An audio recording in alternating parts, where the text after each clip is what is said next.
Olá, bom dia. Eu inicio o vídeo de hoje dizendo assim, quem somos nós para resistir a Deus? Como assim?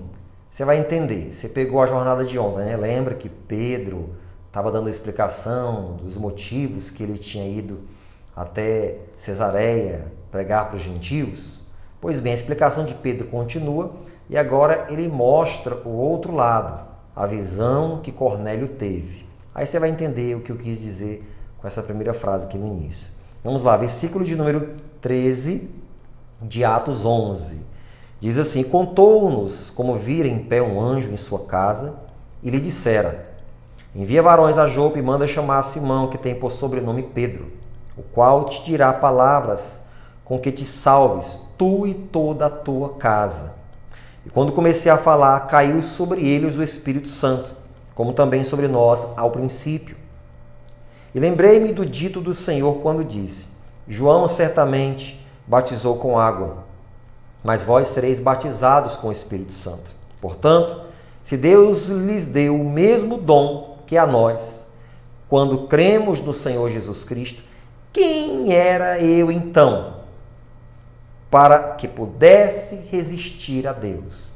Pedro explica com os judeus que se achavam donos da razão. Ele diz: o Cornélio teve uma visão de um anjo que mandou me chamar. Envia varões que chamem a um Simão que tem por sobrenome Pedro. Olha isso. E Pedro diz: quando eu fui lá pregar para eles, caiu o Espírito Santo. E eles começaram a falar em línguas, como também aconteceu conosco, lá no princípio. E eu os batizei. Aí ele explica: e quem era eu para resistir a uma ordenança de Deus? Diante de tudo que aconteceu, Pedro estava convicto que Deus realmente havia falado com ele e que Deus queria o evangelho para os gentios. Quem eram aqueles judeus que debatiam com Pedro? Por acaso, eles foram escolhidos por Deus como advogados ou juízes da sua palavra e das suas vontades? Quem somos nós para julgar as pessoas? Quem somos nós para resistir a Deus? Quem somos nós para julgar as vontades, o querer de Deus? Quem somos nós? Mas há muitos por aí que se acham donos da razão, que se acham donos da verdade, que se acham juízes ou advogados de Deus aqui na terra. Nós não somos isso. O nosso papel é cumprir a vontade do Senhor. Jonas achava que o evangelho não era para ser levado a Nínive. Deus disse: vai, eu tenho misericórdia daquele povo e quero que eles sejam salvos. Vai. Mas quantas vezes, em outras áreas ou aspectos da nossa vida, nós resistimos a Deus?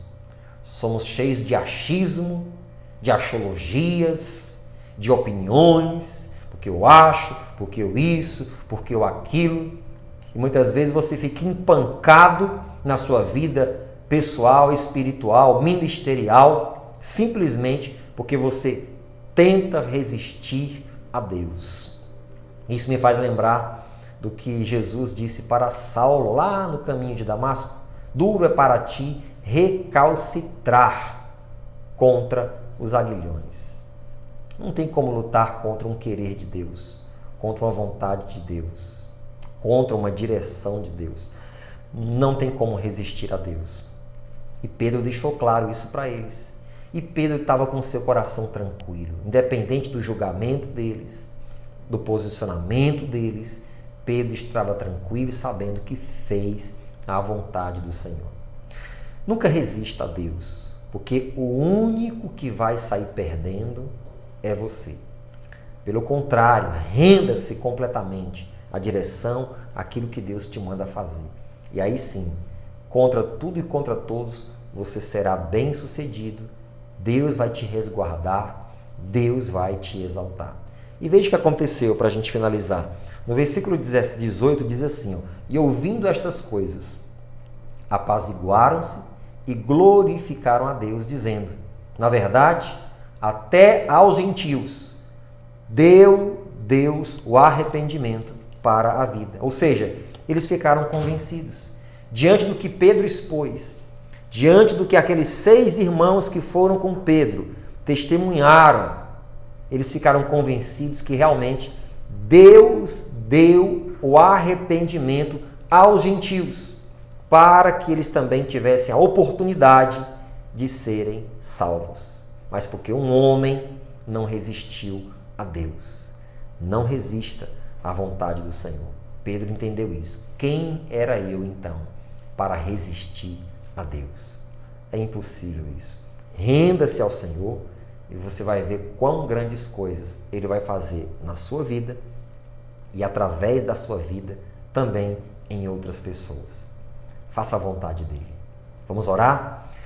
Senhor Deus, obrigado por plantar essa palavra em nossos corações. Realmente nós precisamos ser encorajados pelo Teu Espírito Santo através de palavras como essa, para que nós possamos resistir o que for necessário resistir para fazer aquilo que o Senhor está nos mandando. E o resultado será simplesmente incrível, meu Deus. Assim como aconteceu com Pedro, com Cornélio, familiares e amigos, e com esses judeus que ouviram o relato de Pedro e entenderam. Deus quer a salvação para todos. Estamos aqui, Senhor, prontos, disponíveis para fazer a Tua vontade, ainda que isso nos custe, mas estamos aqui, Senhor, para fazer a Tua vontade. Toma a nossa vida em Tuas mãos, guia-nos, meu Deus, os nossos passos e nos faça cumprir o Teu querer.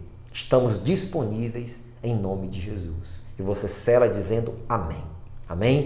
Que você seja usada por Deus tremendamente em nome de Jesus. A jornada, gente, continua.